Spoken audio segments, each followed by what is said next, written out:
मेघा, ऐसा है कि नोटिफिकेशन की कॉपी प्रति हमें अब मिल जाएगी थोड़ी देर में जी और जी। इस अब सब खबर यहाँ पर यह है कि इनका इस्तीफा मंजूर कर लिया गया है। अभी तक सुबह तक 1 घंटे पहले तक जब हम लोग बात कर रहे थे तो बात ये हो रही थी कि क्या कोई कोशिश हो रही है उनको बनाने की। मैंने आपको ये कहा था रुमाना सुबह में कि मेरी जानकारी ये है कि कोई भी कोशिश नहीं हो रही थी उन्हें मनाने की।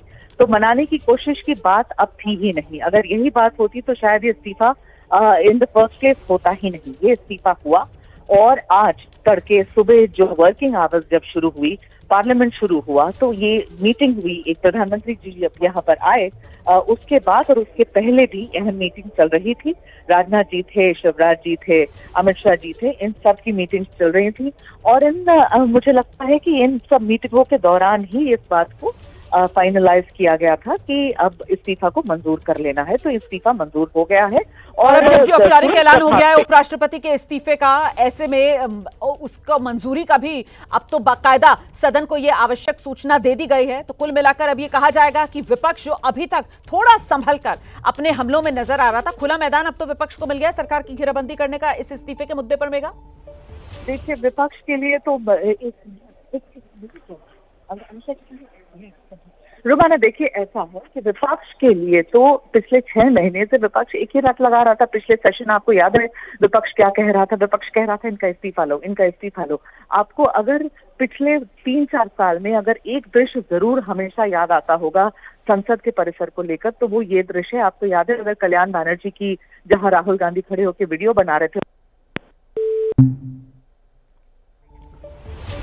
संपर्क कट गया है हमारा, दोबारा से बात करने की कोशिश करेंगे, लेकिन ये इस वक्त की बहुत बड़ी खबर है। उपराष्ट्रपति जगदीप धनखड़ का इस्तीफा मंजूर कर लिया गया है और ये नोटिफिकेशन गृह मंत्रालय की तरफ से जारी कर दिया गया है। इसकी सूचना सदन को दे दी गई है, राज्यसभा को ये आवश्यक सूचना दे दी गई है। उपराष्ट्रपति जगदीप धनखड़ का इस्तीफा हो गया है तत्काल प्रभाव से।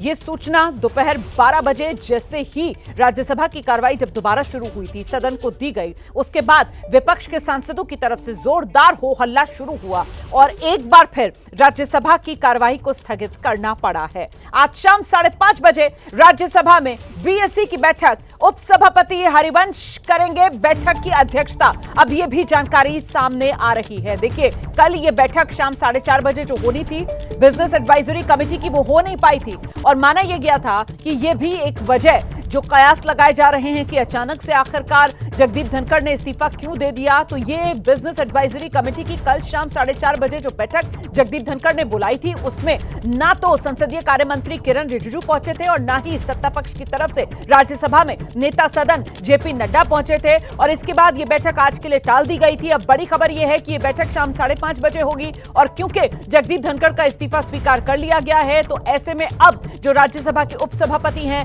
हरिवंश सिंह, वही इस बैठक की अध्यक्षता करेंगे। सीधे आपको लेकर चलेंगे, हमारे साथ हमारे सहयोगी अंकित गुप्ता इस वक्त मौजूद हैं। अंकित, आज के लिए बीएससी की बैठक कल ही रीस्केड्यूल हो गई थी और अब तस्वीर साफ, क्योंकि जगदीप धनखड़ नहीं है, ऐसे में अब हरिवंश जी ही इस बैठक की अध्यक्षता करेंगे। अंकित, बिल्कुल जी, ये आधिकारिक तौर पर जानकारी दे दी गई है। जो तमाम जो बीएससी के सदस्य हैं, यानी कि अलग अलग राजनीतिक दलों के जो नेता हैं जो कि बीएससी के सदस्य हैं। बीएससी क्या होता है? बिजनेस एडवाइजरी कमेटी, जिसके आधार पर यह तय होता है कि अगर किसी बिल पर चर्चा होनी है या किसी और मोशन पर चर्चा होनी है तो कितनी देर का वक्त तय हो सकता है। इन तमाम मुद्दों पर चर्चा होती है, उसी के हिसाब से सदन की कार्रवाई आगे बढ़ती है। लेकिन रोमाना, महत्वपूर्ण क्या है? महत्वपूर्ण ये है कि कल राज्यसभा की बीएससी की बैठक 2 बार हुई, एक बार 1:30 बजे दोपहर में और एक बार शाम को 4:30 बजे। 1:30 बजे जो बैठक हुई उसमें कोई नतीजा नहीं निकला, जिसके बाद 4:30 बजे एक बार फिर से बैठक बुलाई।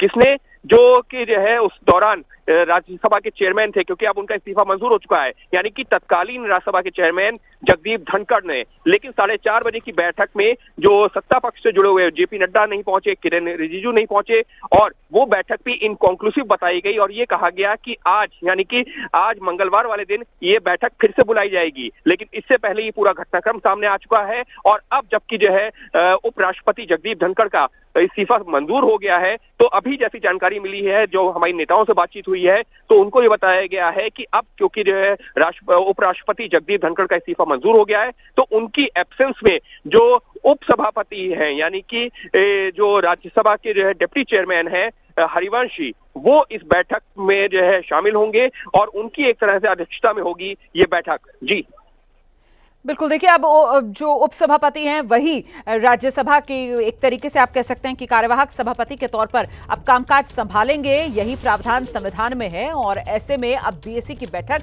जो अब शाम 5:30 बजे होगी, उसकी अध्यक्षता हरिवंश नारायण सिंह ही करेंगे।